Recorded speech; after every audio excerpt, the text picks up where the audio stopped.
PMP వైద్యులకు ఎప్పుడూ అండగా ఉండే Narayana medical group AGM Chowkacharla Bhaskar Reddy మరోసారి వారికి తమ మద్దతు తెలియజేశారు. నెల్లూరులోని ఏనుగు సుందర్రామిరెడ్డి మెమోరియల్ రోటరీ క్లబ్ ఆడిటోరియంలో 63వ పీఎంపీ వ్యవస్థాపక దినోత్సవం ఏర్పాటు చేశారు. ఇందులో ఆత్మీయ అతిథిగా భాస్కర్ రెడ్డి పాల్గొన్నారు. పీఎంపీ వైద్యులు అలాగే డిఎం&హెచ్ఓ సుజాతతో కలిసి పీఎంపీ వ్యవస్థాపకుని చిత్రపటానికి పూలమాల వేసి స్మరించుకున్నారు. ఈ సందర్భంగా భాస్కర్ రెడ్డి పీఎంపీ అసోసియేషన్ కు మద్దతుగా నిలిచిన తీరును చాటుతూ ఆయన్ను ఘనంగా సత్కరించారు. ఆత్మీయ అక్షరమాల పేరుతో ఆయన నడవడికను వర్ణిస్తూ రాసిన కవితా పత్రాన్ని, ఓ జ్ఞాపికను వైద్యులు ఆయనకు బహుకరించారు. కవితా పత్రంలో భాస్కర్ రెడ్డి వ్యక్తిత్వం ఎంత గొప్పదో వర్ణించిన తీరు ఆకట్టుకుంది. నిజాయితీకి మారుపేరుగా నిలిచారని, వైద్య నారాయణుడి సేవలో అశ్వగంధుడయ్యాడని, రోగుల పాలిట చరక సంహితుడంటూ పీఎంపీ వైద్యులు భాస్కర్ రెడ్డి పట్ల వారికున్న అభిమానాన్ని చాటుకున్నారు. పీఎంపీ వైద్యుల ప్రశంసలను అందుకున్న ఆయన ఆనందం వ్యక్తం చేశారు. 25 ఏళ్లుగా పీఎంపీ వైద్యులతో తన ప్రయాణాన్ని గుర్తుచేసి జిల్లా వైద్య ఆరోగ్య శాఖాధికారి డాక్టర్ సుజాతను వారి నిజాయితీని తెలియజెప్పారు. పీఎంపీ వైద్యులు ఎక్కడా వైద్య సేవలు అందించడంలో చిన్నపాటి నిర్లక్ష్యం కూడా చూపరని, పూర్తిస్థాయి అవగాహనతోనే వైద్యం అందిస్తారని తెలియజెప్పారు. వారి పారదర్శకతను చూసే తానెప్పుడు అండగా ఉంటానని చెప్పారు. పీఎంపీ వైద్యులు ప్రభుత్వం అందించే ప్రతి వైద్య స్కీమ్ ను సక్సెస్ చేయడంలో ముందుంటారని చెప్పారు.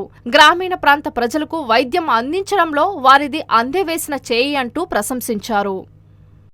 ముఖ్యంగా డిఎం&హెచ్ఓ గారికి నా రిప్రజెంటేషన్ ఏంటంటే, మేడం, నేను వీళ్ళతో 25 సంవత్సరాలు అంటే 2000 సంవత్సరం నుంచి ఈ రోజు వరకు 25 సంవత్సరాలుగా ప్రతి పిఎంపీ డేకి హాజరవుతున్నాను మేడం.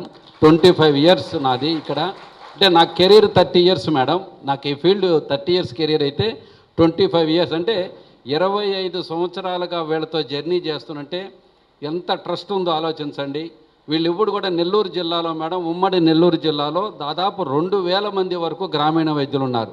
కానీ ఈ రకరకాల నెల్లూరులో మొత్తం 11 అసోసియేషన్లు ఉన్నాయి మేడం. కానీ ఇన్ని అసోసియేషన్లున్నా 25 సంవత్సరాలుగా అంటే 27 సంవత్సరాలుగా వేణు నాయకత్వంలో వీళ్ళందరూ ఇంత డిసిప్లిన్గా ఇంత పర్ఫెక్ట్గా అసోసియేషన్ నడుస్తుందంటే ఒక్క పిఎంపీ అసోసియేషనే మేడం. వీళ్ళు కేవలం ఎందుకు వీళ్ళతో జర్నీ చేస్తానంటే, నెల్లూరులో ఉన్నటువంటి చాలామంది డాక్టర్లందరూ కూడా వీళ్ళు ఏంటంటే ఏదో ఒక ప్రోగ్రాం చేసేసాం ఈ సంవత్సరం ఒక అసోసియేషన్ పెట్టంగానే మేడం 500 మంది 600 మంది జాయిన్ అవుతారు. వీళ్ళు ఒక లిమిట్ పెట్టుకున్నారు. ఇక్కడ అసోసియేషన్లో చేరాలంటే వీళ్ళకి ఒక మినిమం బేసిక్ క్వాలిఫికేషను, ఒక బేసిక్ ఎక్స్పీరియన్సు, ఇవి లేకుండా వీళ్ళు అసోసియేషన్ నడపట్లేదు.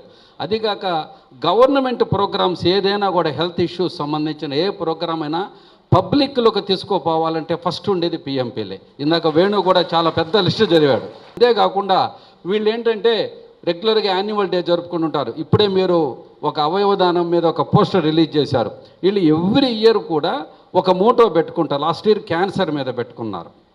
ఈ ఇయర్ అవగాహన సదస్సు ఈ అవయవదానం మీద పెట్టుకున్నారు. అందుకనే మన నెఫ్రాలజిస్ట్ సురేంద్ర కుమార్ సార్ని, తర్వాత డాక్టర్ శారవాణి మేడం, అమ్మాయి ఈ ఐ డొనేషన్స్ మీద ఈ అవేర్నెస్ చేసే దానికోసంగా వాళ్ళని పెట్టుకొని పోస్టర్ రిలీజ్ చేసి ఇంతటితో ఈ రోజుతో కార్యక్రమం ఆపరు మేడం. సంవత్సరం పొడుగున పబ్లిక్లోకి గ్రామీణ ప్రాంతాల్లో ప్రతి ఒక్కరికి, ఎందుకంటే వీళ్ళు గ్రామీణ ప్రాంత ప్రజలతో మమేకమై ఉంటారు మేడం. ఎందుకంటే ప్రతి ఒక్కరు కూడా వాళ్ళ యొక్క ఏ ఒక్క చిన్న ఇష్యూ వచ్చినా వీళ్ళు కేవలం ఫస్ట్ ఎయిడ్ చేస్తారు. కానీ అనెథికల్ ప్రాక్టీస్ అనేది పిఎంపీలకు తెలియదు. నేను షూర్గా చెప్పగలను, నెల్లూరులో అనెథికల్ ప్రాక్టీస్ చేయకూడదు. వీళ్ళు ఖచ్చితంగా ఎథికల్ ప్రాక్టీస్ చేస్తారు. వాళ్ళకి తెలిసిందే చేస్తారు. తెలియకుంటే ఇలా డాక్టర్లందరినీ పిలిపించుకొని సంవత్సరానికి ఒకసారి వీళ్ళందరి ద్వారా అవగాహన నేర్చుకొని మాత్రమే వీళ్ళు కార్యక్రమం చేస్తారు. పీఎంపీ డే సందర్భంగా ఈసారి అవయవదానం నూతన వైద్య విజ్ఞానం థీమ్ ను ప్రజల్లోనికి తీసుకెళ్లనున్నారు. అందుకు సంబంధించిన పోస్టర్లను భాస్కర్ రెడ్డితో పాటు డిఎం&హెచ్ఓ ఇతర వైద్యులు ఆవిష్కరించారు.